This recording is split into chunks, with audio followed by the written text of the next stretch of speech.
Hello, everybody. I am excited today to talk to you about biking skills and drills. This is part one of a three-part series. And today we're going to focus on hand positioning, pedaling, and shifting. And we'll finish off the presentation by talking about a couple of cycling drills that are specific to pedaling and making you more efficient. Okay, so first of all, let's talk about the purpose of skills and drills on the bike and what that helps you to accomplish as a triathlete. First and foremost is help you to ride safely or safer than you currently are, to improve your performance, which is always a key factor in developing your skills. Be able to develop a lot of efficiency on the bike, which will go back to improving your performance, enhance your riding abilities, which comes into play, especially when you're riding in big groups. And then lastly, it really helps you to adapt to conditions out on the course on the fly. So as things change, as the weather changes or the terrain changes, then you're able to make it adaptations because your skill level is high. Okay, so let's jump right into things and talk first about hand position. And these are just some general guidelines to go by. First of all, change your hand positions about every 10 minutes. That's not a hard fast rule, but the key is just to make sure you change your hand positions regularly as you ride. And you can see here below, these are some common places where you put your hands on your bike, on your handlebars. And that really just prevents you from getting numbing sensations and tingling and just some rawness on your hands, throughout the ride. Always grip your bars comfortably for most of the ride. Typically, you don't want to grab real tight and real hard, but you don't want to be real loose and open-handed either. You always want to have some control, but if you grab your handlebars really tight, sometimes your shoulders will get tight, your arms will get tight, and it wastes a lot of energy and doesn't make for good handling and bike skills. You may even find yourself wanting to flex your hands a little bit, throughout the ride, just to kind of get some blood flow back into them and loosen them up. Okay, so let's talk about hand position as it relates to different terrain and different situations. So these two positions up on the hoods here and then on the top of the bar, those are the most common places for where most people will ride for most situations, most terrain. These two situations up on the hoods are typically good for being able to keep your hands close to the brake, and in case those needed. This situation here, a lot of times people will ride in that when they're in a small group or by themselves, and it's kind of just a nice relaxed pace. The times when these positions are not used typically are on a steeper downhill or downhill with a lot of frequent turns. And I'll get into where your hand position will go for that type of riding. Okay, so when you get into this position here, where your hands are down on the drops and you've got very easy access to your brakes, most of the time you're going down some type of steeper descent, and that descent has a lot of turns in it. And this allows you to lower your center of gravity on the bike and be able to adjust your body position more easily on the bike to handle the steep gradient and to handle those turns as you go down that descent. This position here, particularly on the drops down in here, probably you can still consider that to be a position where you're going down on a steeper descent, but because your hands, especially this position here, are farther away from the brake, you're probably going to be on a more gradual descent. Or if you don't have any kind of clip-on bars here for an aero position, then typically when you're riding hard on the flats is when you're going to be in this position. And again, you're lowering your center of gravity, but also you're putting yourself in a much more aero position when your hands are down on this part of the bar. So obviously that helps you a lot, being able to keep a hard effort on the flats. Okay, then when you look at this position here, again, going back onto the hoods or onto the top bar, I mentioned this is some of the most common places for your hands to go. This is also where your hands will typically be on longer, steadier climbs. And this allows you to put a little pressure against the top bar here. And you either push or pull on the top bar in order to drive a little bit more of your power into the pedal stroke. If the climb is a little more gradual, then you can put your hand in this position. And both these are good to use throughout the climb, especially if it's a longer climb that takes good 10, 15, 20 minutes, maybe, even up to an hour. Just like you would on the other parts of the ride, change up your hand position. And these are two of the most common ones that'll be used on that longer, steadier climb. On the steeper climbs, typically you're going to be in this type of a position here, but you're also going to have to come out of the saddle at various points along the way just to maybe create some extra momentum or just to stretch your back, that kind of thing. And then you put your hands right out here on the ends of the hoods, get your upper body and shoulders and head over top the front end of the frame of the bike. That way you can put a lot of extra power in those pedal strokes and redistribute your weight forward to help maintain that momentum. So in terms of triathlon, so all those examples are all relative to having a non-triathlon bike, right? They, standard bars on those bikes, but and if you have a triathlon bike though, that one that is specifically set up as a triathlon bike, you're probably going to have aero bars similar to this. Okay, and the positions that I mentioned earlier that are the most common, where your hands are on the top of the bar or next to the brake hoods, that is similar to the position that you see on these bars here. And these are typically known as bullhorns here. And you can use those on most rolling terrain, most ascending and descending, except for your really steep pitches. And you got to be a little careful with those because the tri-bike is not really designed for going down really steep hills. And so you really want to make sure that your hands are up here near the brakes.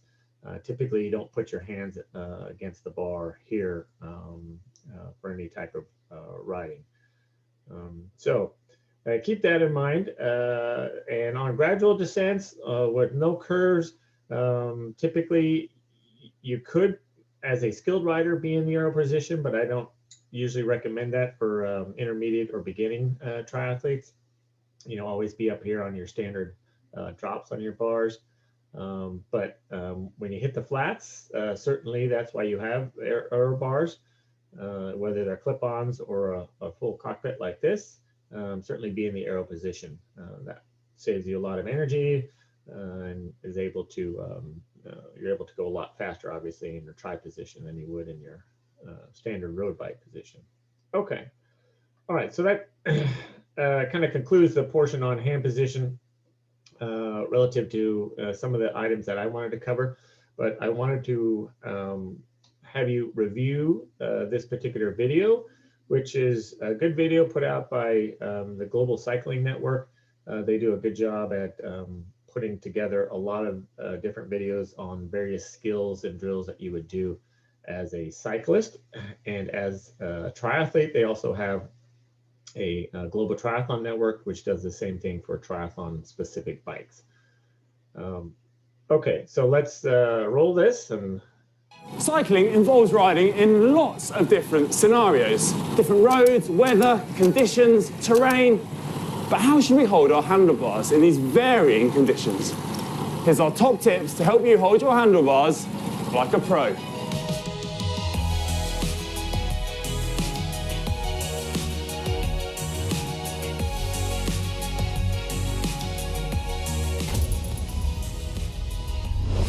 Firstly, don't try to copy the pros too much.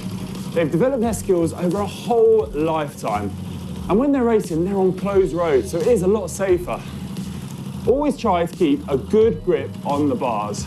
And please, please, please, don't rest your forearms on the bars like this. If you hit a hole or an unexpected bump in the road, it's really easy to lose control and can cause a crash. Another big no-no is sitting on the top of your bars with your hands tucked in below you like this. On open roads with traffic around you, this is so dangerous. You're putting a lot of weight on the front wheel, and if you hit a hole or a bump in the road, it's very, very easy to lose control and crash. Safety first, everyone, and keep a good grip on your bars.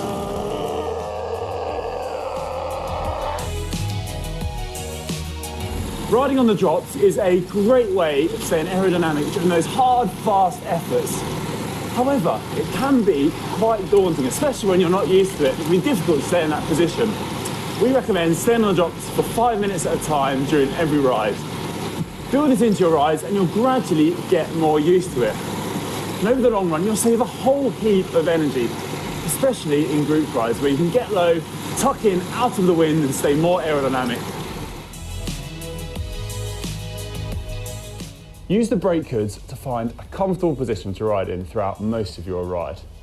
I like to use the space between my thumb and my index finger to grip the brake hoods like this. It means you have easy access to the gears when they're needed by simply moving your finger down below the brake hoods. But also, and most importantly, you can quickly access the brakes if you do find yourself in a tricky situation. Everything is right there at your fingertips, so to speak.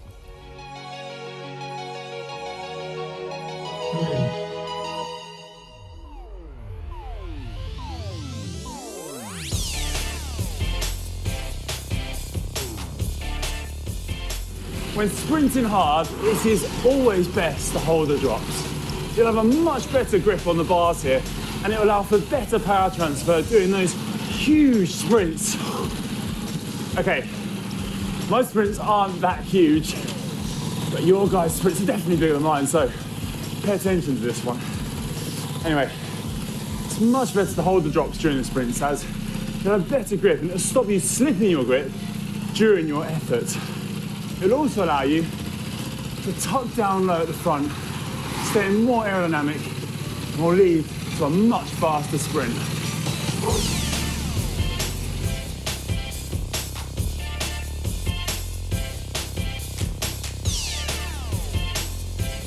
On climbs, I'd recommend riding on the tops. It's a much more relaxed position to ride in, it's less aggressive, and you'll be comfortable over longer periods.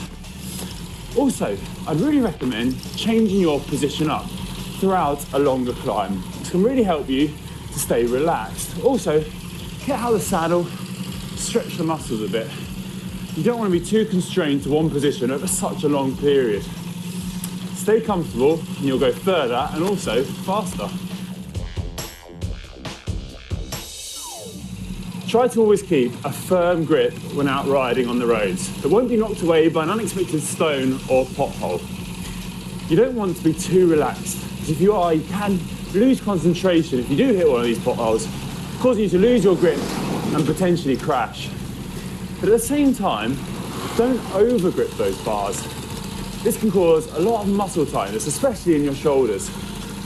So try and relax this part of your arms, and a good tip to always keep your thumb and forefinger locked together on the bars.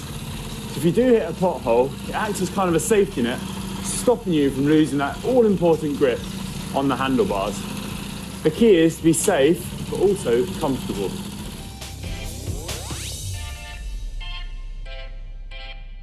When out on your road bike, you may have to ride through some sand or gravel from time to time. And the key here keep a firm grip on the bars. Relax your upper body and allow the bike to move through the sand or gravel as it wants to. Don't force the bars in any way and just go with the flow. Keep comfortable, keep a firm grip, but don't lose that grip entirely. And most importantly, enjoy those gravel rides. So those were our top tips to hold your handlebars like a pro. I hope you found this video useful, and if you did, please give it a like. I'm going to go and ride home now anyway, on the tops, nice and easy. Got a hard day. Where's the calf? In need of a flat white, maybe a caramel slice. Okay, so that concludes that section on hand position. So now we're going to move on to pedaling. Nice. Okay, so let's talk about pedaling technique, and a specific pedaling technique to when you're seated in your saddle. I'll talk about some technique when you're standing in a different presentation. Okay, so the first two bullet points here are really just kind of general guidelines. Keep a relaxed feet, ankle, kind of let the feet assume a natural position when they're in the cleats, in the pedals. And I just want to back up for a second. So this particular part of the presentation is really focused on making sure that you have good pedaling technique when you're engaged with shoes and cleats and a pedal system versus just not having that available to you. Okay. The focus for good pedaling technique is really the foot movement. And when you talk about foot movement throughout the pedal stroke, think about it being in 4 different quadrants. Okay. And they're breaking up basically 90-degree segments. The first 90-degree segment is from 0 to 90 right here. Okay, and your leg is going through an extension mode there. And really, you think about your foot as pushing forward towards the front wheel. Don't think of it as pushing down. Think of it as pushing forward, and that will start this rotation around the pedal stroke in a more rounded manner, which is the ultimate goal here, is to think of your foot as trying to go through a round circle versus a more piston-like action, which a lot of riders who are new, especially beginners, wind up doing is they're really trying to force the pedal up and down versus in a rounded manner. Okay. Next, past the 90 degrees is 90 to 180 degrees, and kind of a visual for that in terms of how your foot should move through that motion is that your heel is sinking into mud. Okay, so there's a little bit of action in the heel, and you're really trying to focus on pushing. This is where most of the power is in your pedal stroke. Through the 90 down to 180 degrees. So this portion right here, okay? And by having this visual of sinking your heel into mud, you kind of optimize that power. Okay, then we get beyond 180, go to 270 degrees, which is up in here. And this starts the flexion of the knee. And think of, if you need a visual there, think of scraping mud off your foot, which is the opposite of pushing your foot towards the front wheel. So the visual for 0 to 90 was going in this direction. Okay, the direction that you're focusing on from 180 to 270 is going in that direction. Okay, and those two will help you to create a more rounded pedal stroke versus that piston-like action. Okay, and that ultimately helps to save some energy and reduce the fatigue on your legs, especially your quads. Then the last phase is this 270 to 360 back up to the top. And in there, the visual is thinking about lifting your foot towards the sky, which means that you're engaging your hamstring a little bit more. And again, all these in combination help you to get a more rounded pedal stroke and be able to be a little more efficient in that pedal stroke. Okay, so let's take a look at another video. In this video, the speaker here does a good job at explaining those quadrants and the relationship to efficiency in good detail. Hi, this is Coach Rob. In this video, I want to show you what we call the bottom bracket of a bicycle. This is what your crank arms are attached to, and this is what allows your bicycle to pedal forward as you press down on the pedals, and it distributes through the crank arm. As the chainring pedals forward, obviously it moves you in a forward direction. What I want you to understand is this is what we call top dead center. This is what we call 3 o'clock. This is what we call 6 o'clock. And this is what we call 9 o'clock, just as if you're looking at a clock on the wall. Now what I want you to recognize is that the pedal platforms need to be level, and what you have to envision is that your foot is clipped into the pedal, okay? As you start to pedal around in a full circle, what you have to recognize is that the pedal pressure and the amount of power that's put to the rear wheel is all dictated by how you put pressure on the pedal spindle, which is the part that attaches the pedal to the crank arm. When you're at the top of the pedal stroke, you want to be pushing your toes towards your front wheel.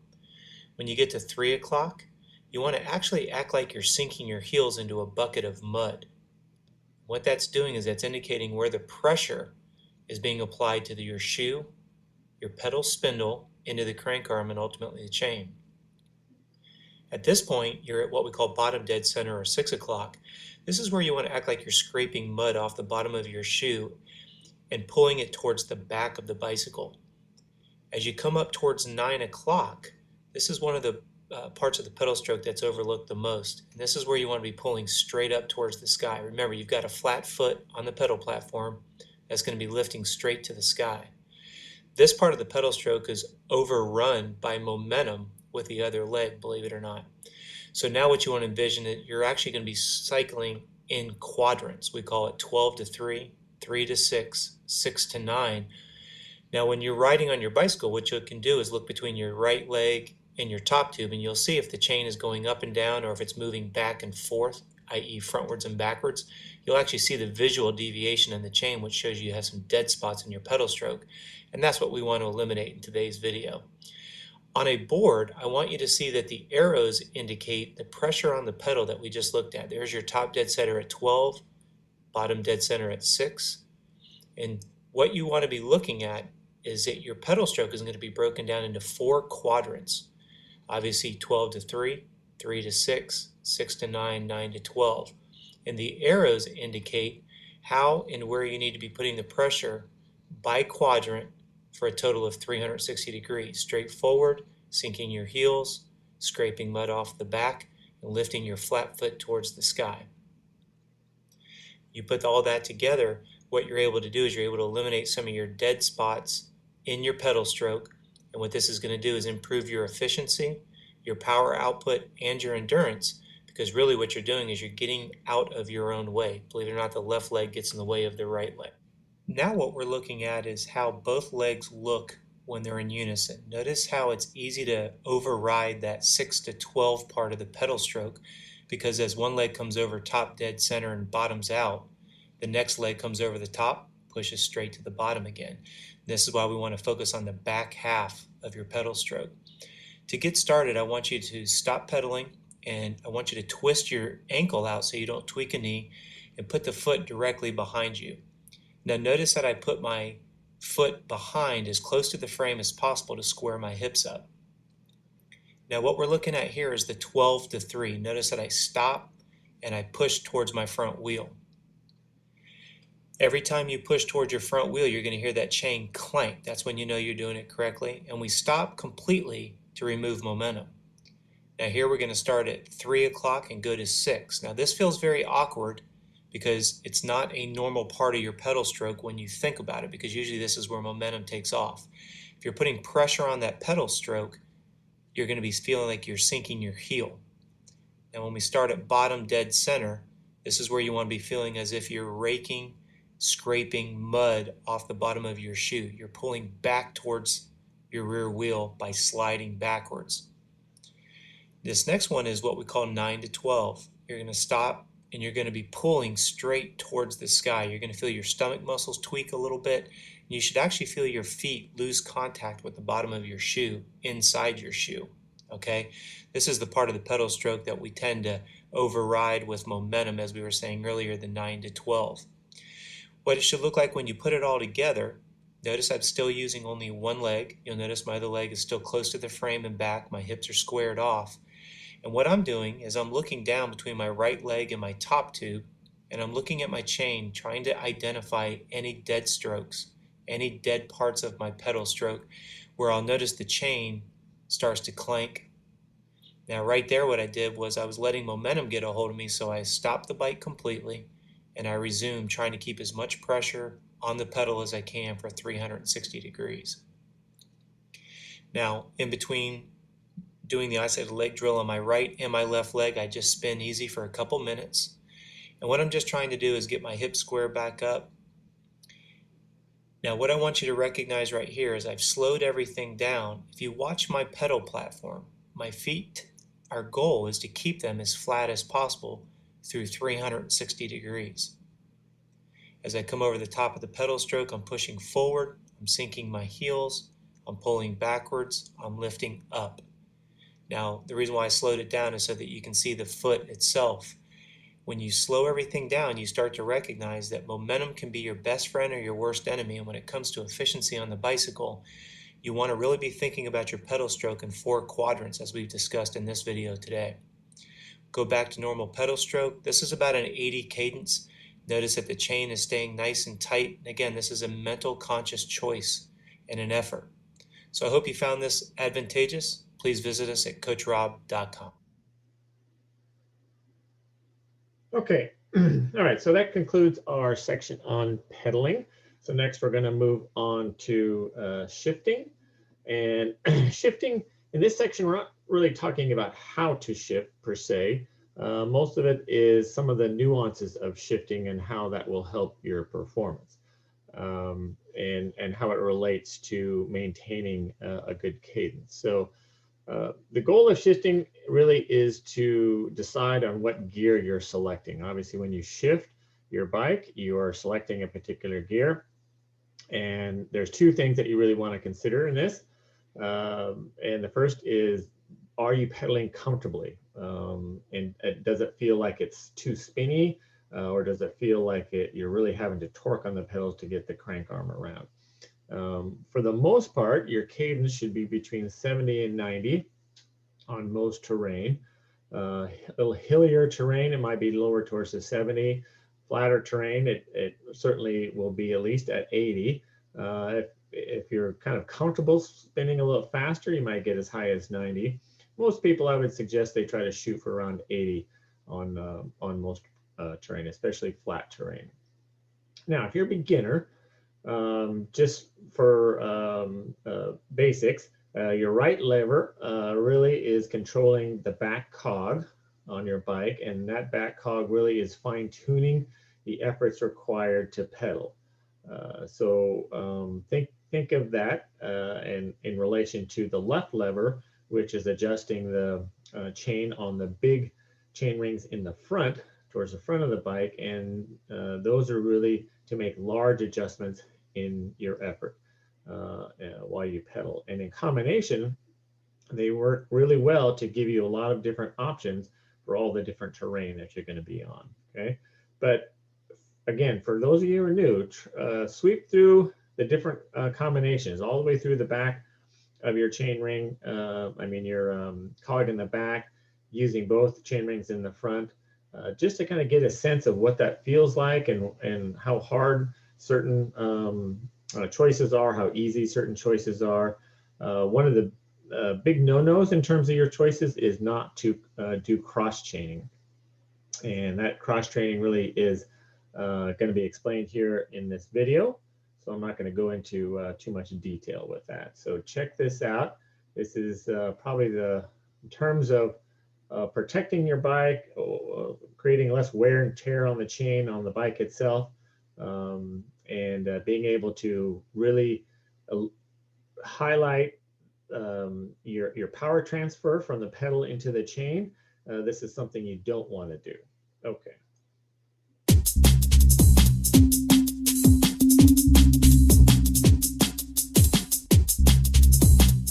Hi everyone, welcome back to Cycling Secrets. Today we're looking at your gears and how to most effectively use them. If you've recently got yourself a road bike, you may be thinking you have 20 gear combinations, 2 chain rings at the front by 10 on the cluster at the back, right? Actually no. One thing you need to get used to is that there are gear combinations that you should never be using. Put simply, when you're in the big chain ring at the front, you should only be using the smaller gears on the cluster. And when you're in the smaller chain ring, just using the larger gears. The reasons for this are twofold. These graphics make it a little more extreme just to make the point, but this extreme angle that the chain has to bridge when you're using the gears in this way will wear out all of your componentry much faster. Secondly, you'll be losing torque due to inefficient power transfer. The straighter the chain, the more direct power transmission, so faster for longer. So, when changing down through the gears, change down halfway through the cluster, then change to the smaller chainring at the front, then change down through the rest of the gears, and vice versa on the way back up, like this. But not like this. With a little attention to this, you'll find it easy to do. Often, if you stumble into a less efficient gear combination, your bike may let you know. Unusual sounds from your drivetrain as the chain is pulled against things it shouldn't be in contact with is a dead giveaway. A quick glance will let you know what you need to do to adjust things until this becomes second nature. That's it for now. Here's to a longer lasting drivetrain and better power transfer. Okay, until next time, have fun, and remember, whatever you want, let us know. Okay. Thanks again. Hi. So let's kind of continue our talk on shifting and gear selection. The focus has been more on beginner triathletes. So now the rest of this part of the discussion is going to be for all levels, all the way up to advanced levels of cyclists. So again, I mentioned it at the beginning. The goal of shifting is to maintain a good cadence, and I suggested between 70 and 90, with 80 kind of being, that middle of the road. So keep that in mind, that as you're riding, you're always going to be shifting throughout the ride to be able to manage this this cadence and the right level at which is comfortable for you. Okay. Typically on rolling courses, you're going to be shifting a lot more than you would, let's say, on flat courses or where there's just steady effort along the way. Flat course, typically you're in your big chain ring and in the middle gears on the rear of your cog. On steady climbs, okay, that are at least 5 minutes or more, typically you're going to be in your small chain ring and a variety of gears in your cog. Now, if that steady climb is at a very low gradient, like maybe 2%, 1%, then you might actually be in your big chain ring if you're a strong rider. Okay. Then you get to these steeper climbs, and no matter what the distance of those climbs, typically you're in your small chain ring and your easiest gears in the back. Okay. All right. So that kind of covers the three areas of skills for our presentation today. Now I'm just going to cover two basic bike drills that will help you to improve those skills. Okay. And the reason that we do bike drills is, again, to kind of help you master your abilities on the bike.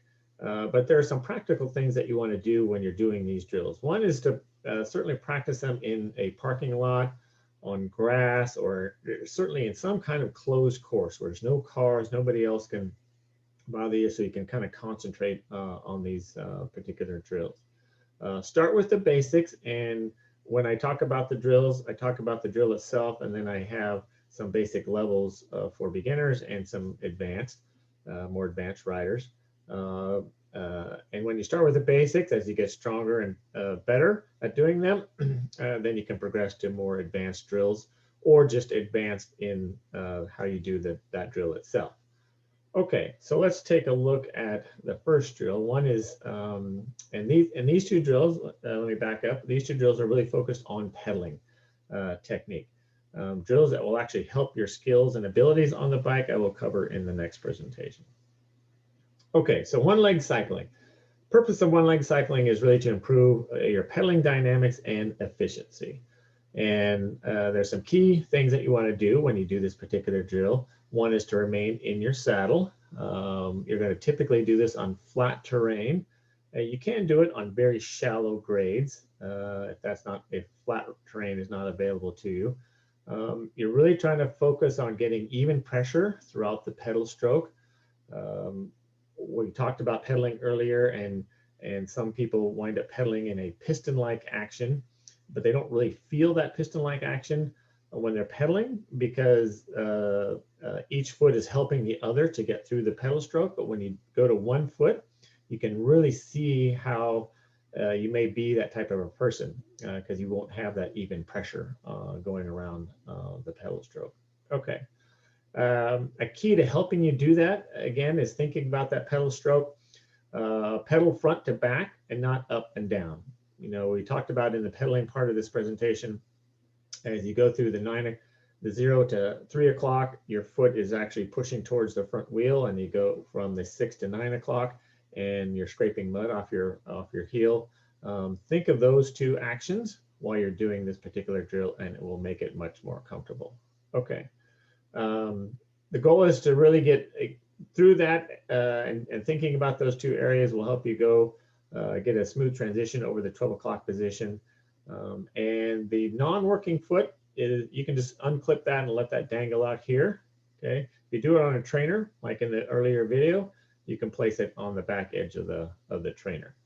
And speaking of trainers, if you're new cycling and you're feeling uncomfortable doing this particular drill, doing it on a trainer is actually a very good way to do this particular drill. Okay, the progression of the drill really is for beginners to start with 2 to 4 sets of 30 seconds each, and basically alternate leg. So you do 30 seconds on your right leg, unclip, clip back in and go to your left leg, and vice versa. And then advanced, you'll do more sets and longer repetitions. Again, altering your leg. Okay, very good drill. Helps really to even out your pedal stroke, making it much more dynamic and much more efficient. Okay, let's take a look at what that looks like in action.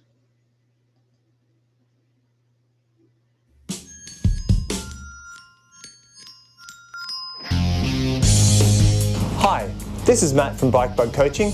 This week we're wanting to make you a more efficient pedaler by using a single leg pedaling drill. This drill will help to smooth out your pedal stroke and make your pedaling technique more efficient. You want to unclip one foot and pedal with one leg using an easy gear. You may notice that getting through the 12 o'clock position at the top of your pedal stroke isn't as smooth as the rest of the stroke. Focus on pulling up with your hamstring and making a smooth transition over the top of your pedal stroke with smooth and gentle movements. Pretending that you're scraping mud off the bottom of your sole can sometimes help to create the proper technique. Practice this drill on one leg and then the other. By incorporating this pedaling technique into your weekly training regime, you can become a more efficient and smooth pedaler. Good luck out there. Okay, all right, let's take a look at the next drill, and that's a high cadence drill. The purpose of this drill is very similar to the one-legged drill. You're trying to create better pedaling dynamics and efficiency, but that efficiency is really focused on neuromuscular efficiency. And what I mean by neuromuscular is the timing of when your muscles fire and turn on, turn off in order to make that pedal stroke nice and efficient.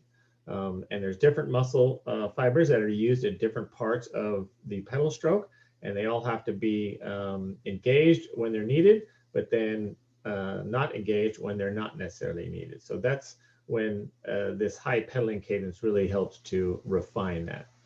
So similar types of things we want to consider in this particular drill is the one-legged drill. You want to remain in your saddle when you do it. Try to do it on flat terrain. You can do it on very low 1%, 1.5% grades. Cadence is typically pretty high, 95, maybe up to 105 RPMs. Remember, your standard RPMs is around 80 or so. Even pressure on the pedals again. Okay. Pedaling front to back and not up and down, very similar to one-legged riding and just your normal riding, but it really comes into play when you're doing this fast cadence. Because ultimately, when you do this fast cadence, you want that smooth transition over the 12 o'clock position, just like in one-legged drills, but you want to feel like you're floating off the saddle. You don't want to feel like you're bouncing. If you feel like you're bouncing on the saddle, then you're putting too much pressure on the downward part of the stroke. If you're just floating off the saddle, then you're getting that front to back pressure on the pedal. Okay, drill progression in this particular drill is 2 to 3 sets for beginners, 4 to 6 for advanced. Beginners 30 to 60 seconds on each leg with a minute rest in between. Okay, and then for advanced, you might go as high as 1 minute, or excuse me, 3 minutes on each leg, and have 1 to 2 minutes of rest in between each reps. And these can be incorporated into any ride that's typically kind of relaxed and easy, just like the one-legged drill. Okay, you can purposely do these types of drills in areas that are closed off and closed course if you want to, but most of the time, since these are pedaling type drills, then you can just do them as part of the ride. Okay. Hopefully you got a lot of good tips and information out of this particular presentation on cycling skills. So incorporate these into your daily training and think about them as you're riding on each of your rides, whether it's a slow and easy, moderate, or hilly ride, and you'll get that much better and that much more efficient. Okay, until next time.